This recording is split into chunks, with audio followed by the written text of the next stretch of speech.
सदाबहार सच्ची कहानियों पर आप सभी का स्वागत है। मेरा नाम रुखसार है। मैं झांसी की रहने वाली हूँ। हम 6 भाई बहन हैं। मैं सबसे छोटी हूँ। मेरे पापा पुलिस ऑफिसर थे। वह एक बहुत गुस्से वाले आदमी माने जाते थे। उनका घर में बहुत रोब और दबदबा चलता था। मेरी माँ भी अफसर की पत्नी थी, तभी उनका पहनावा ओढ़ना सबसे अलग होता था। वे बहुत खूबसूरत औरत थीं और मेरे माँ पापा की जोड़ी बहुत प्यारी थी और वो बहुत अच्छी थी। अल्लाह ने मेरे बहन भाइयों को सूरत भी बहुत खूबसूरत बनाई थी। जब मैं पैदा हुई मेरा रंग सांवला था, नैन नक्श भी भद्दे थे। किसी को यकीन नहीं होता था कि मैं भी मम्मी की ही औलाद हूँ। बचपन में भी जब माँ और पापा कहीं जाते थे मुझे हमेशा मेरी दादी के पास छोड़ जाया करते थे। दादी मुझे बहुत प्यार करती थी। अक्सर मैं उनसे रो रो कर कहती थी कि मुझे भी बाहर जाना है सबके साथ। मैं बहुत बदसूरत हूँ, इसलिए कोई मुझे बाहर नहीं लेकर जाता। मैं अकेली हूँ, इसलिए माँ पापा की इज्जत पर फर्क पड़ता है। मेरी दादी हमेशा मुझे हौसला देने के लिए कहा करती थी कि काले रंग अल्लाह को बहुत प्यारे होते हैं। काले रंग में तो बहुत कशिश होती है। तुम भी बहुत खूबसूरत हो। तुम्हारा रंग सांवला है तो क्या हुआ, लेकिन मुझे दुनिया वालों से क्या मतलब था कि मैं बदसूरत हूँ, जिस पर मुझे आंखें बंद करके यकीन भी हो गया था। मैं बहन भाइयों में सबसे बदसूरत हूँ। सब रिश्तेदार ये कहते थे तेरी छोटी बेटी की नसीब खराब है। बचपन में मुझे कभी भी ये बात समझ नहीं आई थी कि बदसूरती से बदकिस्मती का क्या लेना देना, लेकिन वक्त ने रहते रहते मुझे ऐसी समस्याओं में हर बात का मतलब समझा दिया था कि बदसूरती का बदकिस्मती से गहरा संबंध है। स्कूल जाती थी तो बहन भाई अपने साथ लेकर जाना अच्छा ना समझते थे, इसलिए माँ पापा ने मुझे अलग स्कूल में दाखिला करवा दिया। वहाँ भी जब सब मुझ पर हंसते तो मैं घर आकर रोती। पापा रोज़ रोज़ ये तमाशों से परेशान होते हुए मुझे एक सरकारी स्कूल में दाखिला करवा दिया था। वहाँ सब मेरे जैसे ही बच्चे थे, क्योंकि वहाँ सब गरीब घर वालों से आए हुए बच्चे थे जिनके ड्रेस भी गंदे मैले कुचैले होते थे। क्योंकि मैं गाड़ी में ड्राइवर के साथ जाया करती थी, तभी सब लड़कियां हैरान होकर मुझे देखा करती थीं। पहले दिन तो सब मुझे ऐसे घूर कर देख रही थी जैसे मैंने उनसे कोई चीज़ उधार मांग लिए हों। एक रोज़ मेरी हैरत की सब हद पार हो गई थी जब एक लड़की आकर मेरे हाथ चूमने लगी। क्योंकि मैं बहुत अमीर घराने से थी, तभी वह ऐसा कर रही थी। मुझे हैरत का झटका लगा। मैंने झट से अपना हाथ खींच लिया। मेरे पास जितने पैसे होते उनमें से आधे अपनी सहेलियों को बांट देती थी। वहाँ मेरी एक बहुत गहरी दोस्त बन गई थी। मेरी जितनी काली तो नहीं थी, लेकिन वह दिल की बहुत अच्छी थी। हमेशा मेरे साथ रहती थी, मुझे हंसाती। जिस दिन मैं दुखी होती तो वह मुझे हिम्मत और हौसला देती। लेकिन अब तो मुश्किल टाइम नहीं था, बल्कि ज़्यादा बढ़ गया था। मेरा एक सहारा मेरी दादी थी, इस दुनिया से छोड़कर चली गई थी। घर से बाहर तो रूबी मेरी सहेली थी जो मेरे साथ ही रहती थी, लेकिन घर के अंदर मैं बिल्कुल अकेली होती थी। अक्सर मेरे कज़न आते तो सब एक साथ खेलते थे, लेकिन मुझे कोई भी अपने साथ खेलना पसंद नहीं करता था। लड़के के क्रिकेट खेल रहे होते, मैं पास चली जाती तो ऊपर से वह लोग क्रिकेट हार जाते तो उसका कसूर भी मुझे ही ठहराया जाता था कि मैं मनहूस हूँ, इसलिए ऐसा हुआ है। टाइम बीतता गया और हम बड़े हो गए। मेरे सबसे बड़े भाई की शादी हुई तो मेरे सब रिश्तेदार भी जमा हुए थे। क्योंकि मेरे भाई भी पापा की तरह सब इंस्पेक्टर थे, इसलिए भाई ने पसंद की शादी की थी। मेरे भाई भाभी भी झांसी पुलिस में सब इंस्पेक्टर थे। मेरी भाभी बहुत खूबसूरत थी। दोनों बहुत खुश रहते थे। मैं भी बहुत खुश थी, क्योंकि मैं जैसा भाभी को समझती थी वैसा कुछ नहीं था। भाभी ने मुझे एक बार भी बदसूरत होने का ताना नहीं दिया था। अल्लाह ने मेरे भाई के घर अपने रहमत की खुशियां ही खुशियां दी थी। लेकिन अब सबको एक ही बात की फिक्र सताई जा रही थी, कहीं बच्चा मेरे जैसा पैदा ना हो जाए। तभी मेरे भाई ने मुझे बड़ी सख्ती से मना कर दिया कि जहां भाभी हुआ करे वहां मेरा जाना मना है। मुझे दुख इस बात का था कि मुझे भाई ने रोका था। मुझे तकलीफ इस बात की हुई कि भाभी ने भी एक बार भाई को ऐसा कहने से मना नहीं किया था जैसे वह चाहती हों कि मैं उनके सामने न जाऊं। बदकिस्मत शायद जो भाई के घर औलाद होने से पहले ही मर गया और उसका सारा इल्ज़ाम मुझ पर लगा दिया गया। मेरी बदकिस्मती मेरे भतीजे को खा गई। हर टाइम रोना धोना ये तो जैसे मेरा मुकद्दर बन गया था। अब तो भाभी की नफरत भी खुलकर सामने आई थी। हर टाइम के ताने दुनिया, हर टाइम की किचकिच ये सब रोज़ का माहौल बन गया था और अब मुझे उन सब की आदत हो गई थी। मेरे सब बहन भाई की शादी हो गई थी। मेरे रिश्तेदार घर आते जाते माँ पापा को कानों में बातें डाल जाते कि कौन इससे ब्याह कर ले जाएगा, ये तो काली भी है और फिर उसके नसीब भी कितने काले हैं। सब माँ पापा को कहते कि आपकी ये बेटी बदनसीब है, क्या काले रंग प्यार की अलामत नहीं होती। मैं कभी जान ना पाई, बहुत से रिश्ते आते और देख कर मना करके चले जाते। अब तो कहीं न कहीं मेरी भी उम्मीद ख़त्म हो गई थी कि मेरी शादी भी होगी या नहीं। इसी साल में एक रिश्ता आया और हैरत की बात यह थी कि रिश्ते से हाँ भी हो गई थी। हम सब बहुत हैरान थे। लड़का भी पढ़ा लिखा था, खूबसूरत जवान था। लड़कियों की कमी कहाँ होनी थी, लेकिन फिर भी वह मुझे पसंद करके चला गया। ये सब ज़्यादा हैरान कर देने वाली बात थी। सब बहुत खुश हैं। मैंने भी अपने सारे गमों का पीछा छोड़ दिया। मैं भी खुश रहने लगी थी। मेरी मम्मी को 4 महीने का टाइम मिला था। अभी तक सब हैरान ही थे, लेकिन हम सब की हैरानगी ज़्यादा टाइम तक ना रही। जब उसने मांगी के 4 महीने के बाद मुझे मेरी सारी जायदाद में से कुछ हिस्सा अपने नाम करवाने का बोला। लेकिन कुछ लोगों की सोच कभी ख़त्म नहीं होती और जिन लोगों के पास ज़्यादा पैसा होता है वह लोग ही ज़्यादा लालच दिखाते हैं। पहल तो पापा ने जान छुड़ाने के लिए ये फैसला किया कि वह मेरी सारी जायदाद में से कुछ उसके नाम कर देंगे, लेकिन मैंने मना कर दिया कि अगर ऐसा हुआ तो मैं अपनी जान दे दूंगी। अफसोस रिश्ता टूटने का नहीं था, अफसोस पापा की सोच का था। मेरी रूह कांप गई जब पापा ने मुझ पर इल्ज़ाम लगा दिया कि मैं बाहर किसी लड़के को पसंद करती हूँ, इसलिए उस रिश्ते से मना कर रही हूँ। जब एक इंसान पढ़ा लिखा होकर भी ऐसी बेतुकी बातें करता है तो उस इंसान पर नहीं, उसकी पढ़ाई पर अफसोस होता है। वैसे ही 2-3 बार रिश्ता होकर मुझे देखते हुए लालच की जिद में आकर रिश्ता टूट गया। हर बार इल्ज़ाम मुझ पर ही लगाया जाता कि मैं मनहूस हूँ। अब तो मनहूस पर मेरे नाम के साथ जुड़ गया था कि मुझे मजबूरन पापा का नाम खुद के साथ से हटाकर मनहूस रुखसार लगाना पड़ा। मैं अब इन चीज़ों से थक गई थी। हैरानी की बात यह थी कि अभी तक जिंदा थी, बर्दाश्त करके भी पत्थर हो गई थी। अब मुझ में दिल ना रहा था। सोच थी कि अब घर में जो भी काम खराब होता था मैं खुद उसका इल्ज़ाम खुद पर ले लेती थी। टाइम के साथ साथ एक बार ज़रूर समझ गई थी कि खुद पर हर इल्ज़ाम लेना किसी लगाए इल्ज़ाम से भी ज़्यादा तकलीफ़ देता है। अब मैं अपनी तकलीफ़ कम करने के लिए ये सब इस्तेमाल लेना शुरू कर दिया था। मेरे पापा के दोस्त थे जिनके बेटे मुझसे बड़े थे। पापा ने दोनों के लिए मेरे रिश्ते की बात की, लेकिन दोनों ने कह दिया कि वह मुझ जैसी कलमुही से शादी नहीं करना चाहते। मुझे उनकी बात का दुख ना हुआ, क्योंकि उनकी तो मुझसे कभी भी नहीं बनती थी। वह मुझसे सारी उम्र कैसे निभा सकता था। अब तो अंकल के बेटों ने भी मना कर दिया था। अब तो पीछे कुछ ना बचा था, लेकिन एक चीज़ जो पीछे रह गई थी, अब मेरे माँ पापा में उलझन बढ़ गई थी। अब हर टाइम उनके कमरे से लड़ने की आवाज़ें आती रहती। एक रात मैं सोई हुई थी कि प्यास की वजह से मेरी आँख खुल गई। मेरे कमरे में गिलास में पानी नहीं था। पानी भरने के काम से जैसे ही मैं उठकर किचन में गई, वहाँ से पानी भरा और वापस कमरे में आ रही थी, पापा के कमरे से लड़ने की आवाज़ आ रही थी। मैं परेशान होते हुए ड्राइंग रूम में लगी खिड़की के तरफ देखा तो वहाँ रात के 2:30 बज रहे थे। मैं अफसोस से सर हिलाती कमरे की तरफ जाने लगी। मुझे मेरे नाम की आवाज़ सुनाई दी। मैंने शक के मारे जैसे ही अपने पापा के कमरे में दरवाजे से कान लगाया तो मेरी रूह कांप गई। अंदर कमरे में माँ पापा से कह रही थी कि तुम अपनी कमबख्त मनहूस बेटी के लिए, तुम अपनी सहेलियों से बेटे के लिए रिश्ता क्यों नहीं भेजती। आगे से माँ का जवाब सुनकर मेरा दिल टूट गया जब उन्होंने कहा कि मेरी सहेली के बच्चे कौन सा लवारिस है जो मैं उनकी ज़िंदगी बर्बाद कर दूं। ये बात सुनकर मेरे दिल करछी की तरह घूम गया था।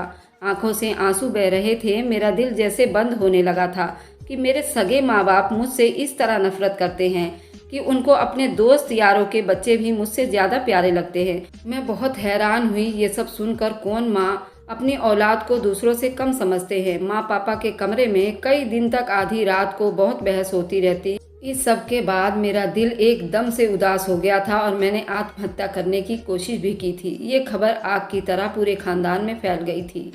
कुछ ने हौसला दिया, कुछ ने बुरा भला कहा। मेरी 2 खालाएं थीं, एक बड़ी मौसी थी जिनके 2 बेटे और दोनों से सब बड़े थे, इसलिए पूरे खानदान में सबसे पहले उनकी शादी हुई थी। मेरी छोटी मौसी का एक ही बेटा था जो बाहर विदेश में डॉक्टरी करके आया था और ऊपर से शक्ल व सूरत में भी कम नहीं था, और अगर कहूँ तो गरूर भी नहीं था। खानदान में किसी को मुंह तक नहीं लगाया था। खानदान की बहुत सी लड़कियां उसके साथ शादी के उम्मीद में थी। उन सब में मैं कहीं भी नहीं थी, ना मुझे कभी ऐसी सोच भी आई थी, क्योंकि मैं हकीकत में रहने वाली लड़की थी। ये कहना बहुत ठीक होगा। मेरे सारे खानदान से मुझे उसने हंसी की ज़िंदगी में रहना सिखा दिया। एक तरफ पूरे खानदान की बहुत सी कुंवारी लड़कियां थी और एक तरफ मैं। लेकिन खाला ने सबको छोड़कर मेरा रिश्ता मांग लिया। मेरा तो जैसे रिश्तों से भरोसा उठ गया था। मुझे यकीन ना आया क्यों मेरी खाला ने मेरा रिश्ता मांगा। और मेरे खानदान के मुताबिक खाला के बेटे का कोई बहुत बड़ी पढ़ी लिखी हुस्न की मलिका होनी चाहिए थी, और कहाँ मैं कलमुही उसके नसीब में लिखी जा रही थी। मुझे तो हैरानी थी, अपने नसीब से ज़्यादा उसके नसीब पर हुई थी। हमने कभी एक दूसरे से बात तक नहीं की थी, फिर कैसे खाला को मैं पसंद आ गई थी। पहला पहल तो मुझे शक हुआ, जैसे मुझे कुछ छुपाया जा रहा है, लेकिन खाला की सच्ची मोहब्बत देखकर मेरे सारे शक खत्म हो गए। फिर वह दिन भी आ गया जब मेरा निकाह हुआ था। खाला के बेटे से शादी हो गई और मेरे नसीब भी खुल गए। लोग अपने शादी के पहले दिन बीवी को इज्जत के साथ घर ले जाते हैं, मगर मेरी किस्मत बाकी सबसे अलग था। सुहाग रात पर पति ने मुझे गाड़ी में बिठाया और सुनसान इलाके में अपने एक अस्पताल में लेके गया। अलग रास्ते देखते ही मैं बहुत हैरान हुई, क्योंकि मुझे खाला के घर का कुछ अंदाज़ा नहीं था। लेकिन सुनसान सड़क पर चलती गाड़ी ने एक बार मेरी रूह खींच ली थी। लेकिन जब गाड़ी अस्पताल के सामने रुकी तो मैं हैरान रह गई थी। मेरी हैरत कभी कम ना हुई थी। पति ने मुझे गाड़ी से उतारा और मुझे लिए अस्पताल के अंदर चला गया, और डरते हुए मैं सब लोगों से मुझे हैरत से देख रहे थे। लेकिन मेरे पति को किसी की परवाह नहीं थी, बस वो मेरा हाथ थामे मुझे लिए जा रहा था। एकदम वार्ड के आगे रोके तो मेरी धड़कनें तेज लगने लगी थी। डर से अपने पति की तरफ देखा। उनका चेहरा बहुत शांत स्वभाव थे। मेरे पति ने वार्ड का दरवाज़ा खोला तो मेरी जान ही निकल गई जब मैंने वहाँ बहुत से ऐसे मरीज को देखे जो बहुत बुरी तरह से जले हुए थे। सबके जिस्म पर पट्टियाँ बनी हुई थी, किसी के हाथ पर तो किसी के चेहरे पर, किसी के टांग पर तो किसी के बाजू पर। कोई भी आदमी पूरी तरह ठीक नहीं था। मेरा बदन बुरी तरह से कांपने लगा। अगर मेरे पति का सहारा मुझे ना मिलता तो यकीनन अब तक मैं कब्र में सो चुकी होती। मैंने डर के मारे पति के तरफ देखा, जिसकी आंखें लाल अंगारा हो रही थी। उसने भी मेरी तरफ एक नज़र देखा। मेरी आंखें छलक गईं। उसने मुझे बताया कि ये सब अपने घर वालों से तंग आकर खुदकुशी करने की कोशिश कर चुके हैं। हैरत की बात ये थी कि वहाँ तमाम औरतें ही थीं, अलग अलग उम्र की। कोई जली हुई वजूद लिए लेटी हुई थी। मेरा सांस सूख गया जब मेरे पति ने मुझे एक बच्ची दिखाई जिसकी उम्र तकरीबन 12 साल या 14 साल होगी। उसने खुदकुशी करने की कोशिश की थी, क्योंकि वे लोग बहुत गरीब थे। उनके घर खाने को कुछ न था, और ये घर की बड़ी बेटी थी। माँ ने कमाने के लिए भेजा।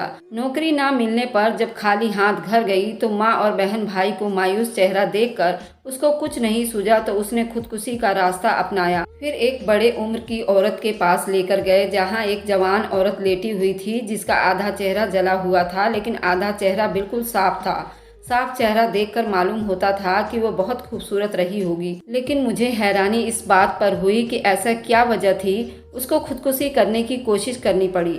मेरे पति ने बताया कि ये लड़की है जिसको अपनी पसंद से शादी कर ली थी। क्योंकि वो बहुत खूबसूरत थी, इसलिए उसके चाचा चाची ने उसका जीना हराम कर दिया था। घर वालों के इस ताने से थक कर उसे ये कदम उठाना पड़ा, लेकिन खुशकिस्मती से वो बच गई। मुझे बहुत अफसोस हुआ ये कहानी सुनकर। सहम सी गई। एक औरत बिस्तर पर एक अधेड़ उम्र की औरत लेटी हुई थी। उसके चेहरे के अलावा पूरा वजूद जला हुआ था। मेरे पति ने बताया कि ससुराल से तंग आकर तंदूर में छलांग लगा दी थी। मुझे तो झटके पर झटका लग रहा था। मैं मूर्ख बनी बारी बारी सबकी कहानी सुनी जा रही थी। मुझे समझ नहीं आ रही थी कि मैं किस किस को हौसला दूं, जिन्होंने अपनी ज़िंदगी बर्बाद कर ली थी। मुझे बहुत दुख हुआ था, लेकिन मैं खुद फिर चीखों के साथ रोने लगी। मेरे पति ने मुझे संभाला और मेरा हाथ थामे मुझे वार्ड से बाहर ले आया। मैं भी अभी तक हिचकिचियों से ही रो रही थी। उसने मुझे कुछ देर मेरे हाल पर छोड़ दिया और खुद बाहर कहीं चला गया। मुझे समझ नहीं आ रही थी कि मैं क्यों इतना रो रही हूँ। आने जाने वाले लोग मेरी तरफ हैरानी से देख रहे थे। मुझे उस सब का कोई फर्क नहीं पड़ रहा था। थोड़ी देर के बाद मेरे पति वापस आए। मुझे पानी की बोतल थमा दिए। मैंने पानी को मुंह लगाया और सारी बोतल पी ली। मेरे पति उस टाइम भी कुछ नहीं बोले, फिर मुझे सहारा देकर उठाया, मुझे अपने साथ वापस अस्पताल से बाहर ले गए। गाड़ी में बिठाकर उन्होंने गाड़ी चला दी। गाड़ी अब रंग बिरंगी गलियों से गुजर रही थी, लेकिन मैं बगैर आवाज़ किए चुप से उन वादियों के तरफ देख रही थी। मेरे पति ने एक जगह गाड़ी रोकी, मुझे नीचे उतारा। पहले तो मुझे उन्होंने समझाया कि मैं कहाँ हूँ, फिर जैसे ही दिमाग ने काम करना शुरू कर दिया तो देखा कि मैं अपनी खाला के घर पर हूँ। अलग हैरत का झटका तब लगा जब घर के दरवाजे से लेकर मेरे कमरे तक पूरा रास्ता लाल गुलाब से भरा हुआ था। हर तरफ फूल ही फूल थे, लाल पत्तियाँ नीचे बिखरी हुई थी। पूरा घर रोशनी से जगमगा रहा था। हैरानी से अपने पति के तरफ देखा। मेरे देखने पर उन्होंने मेरा हाथ मजबूती से थामा और मुझे आहिस्ता आहिस्ता अंदर की तरफ ले जाने लगे। कमरे के पास जाकर उन्होंने मेरा हाथ छोड़ दिया। मैंने जैसे ही कमरे का दरवाज़ा खोला, अंदर दाखिल हुई। कमरे में जाते ही मेरे होश उड़ गए। वहाँ हर तरफ रंग बिरंगे फूलों की लड़ियाँ लगी हुई थी। कमरा अभी लाल पत्तियों से भरा हुआ था। ये खूबसूरत सा कमरा साफ सुथरा, सोने पर सुहागा। इतनी मोहब्बत की गई सजावट कमरे को चार चांद लगा रही थी। मेरी आंखें फिर से भर आई। मैंने अपने पति के तरफ देखा, जो हाथ बांधे मेरी तरफ ही देख रहे थे, लेकिन मुझे यकीन न था कि उनकी कोई ना कोई मजबूरी रही होगी जो उन्होंने मुझ जैसी लड़की से शादी की। ये सोचते ही मेरी तमाम खुशियाँ खत्म हो गई। मैंने उठकर कपड़े चेंज किए और आकर चुप से सो गई।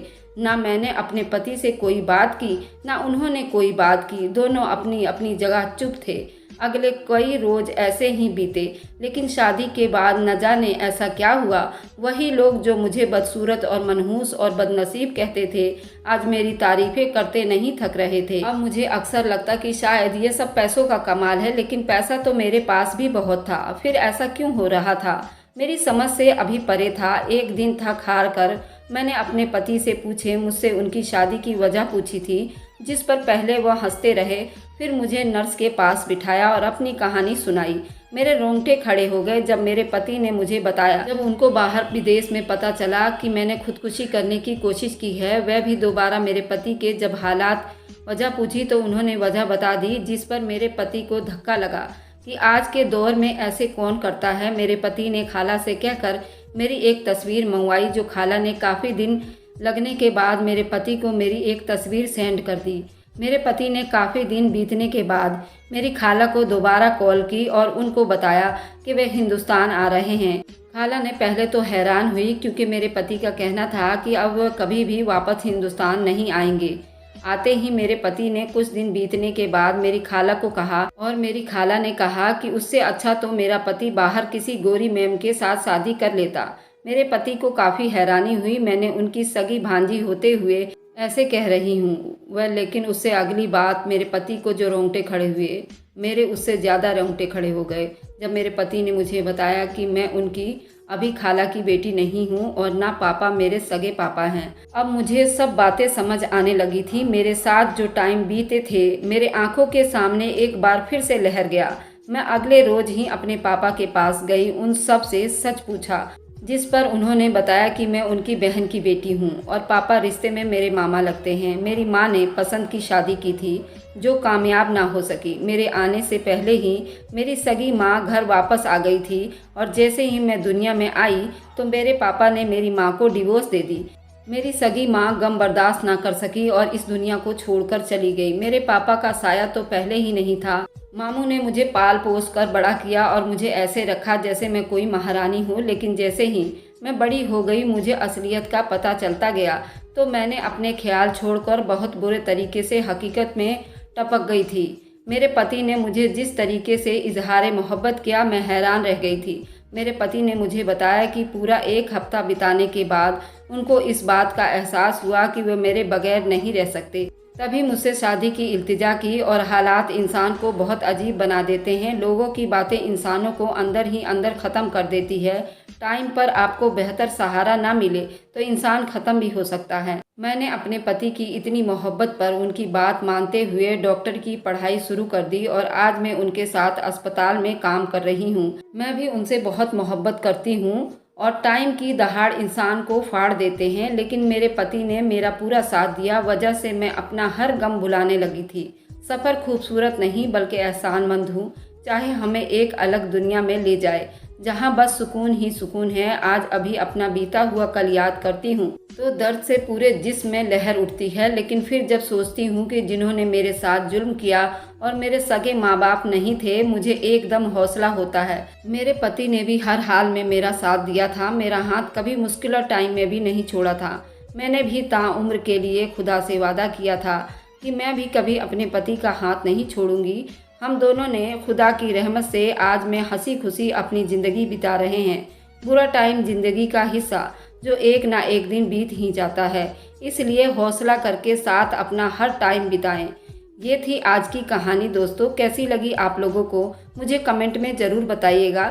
Thanks for watching, like and subscribe. Bye bye.